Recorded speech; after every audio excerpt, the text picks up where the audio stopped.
अंजलि अवस्थी में अंजलि की आवाज कांपती नहीं, बल्कि आग बनकर निकलती है। उसकी आंखों में आंसू नहीं, बल्कि वह दर्द है जो बरसों तक चुप रहने के बाद अब विद्रोह बन चुका है। अंजलि कहती है, यह अभय सिंह राजपूत क्या बोल रहे हैं? अग्नि से उनका दिमाग अभी तक ठिकाने पर नहीं आया है।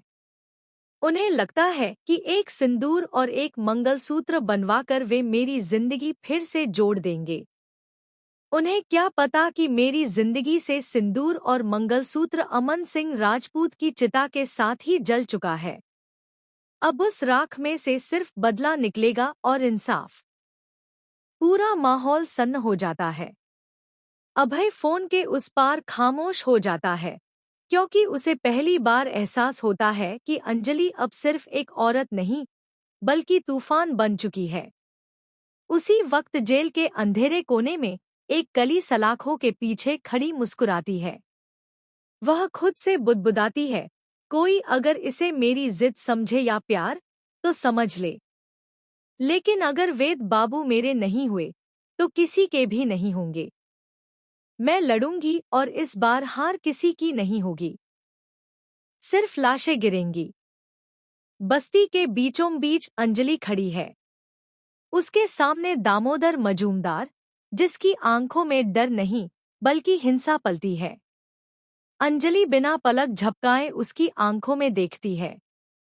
अंजलि कहती है, तुमने इस बस्ती को कमजोर समझ लिया है। लेकिन याद रखना, जब एक औरत अपनी इज्जत और अपने लोगों के लिए खड़ी होती है, तो सबसे पहले तुम्हारी बंदूक कांपती है। अभय को फोन पर और गिन्नी के सामने अंजलि दो टूक कहती है, इस बस्ती के लिए मैं आखिरी सांस तक लड़ूंगी। मेरा नाम है एडवोकेट अंजलि अवस्थी। कोर्ट में मेरी नहीं, सच की चलती है।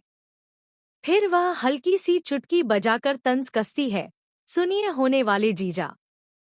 यह सुनते ही दामोदर का खून खौल उठता है। वह गुस्से में बंदूक उठाकर अंजलि पर तान देता है। चारों तरफ चीखें गूंज उठती हैं।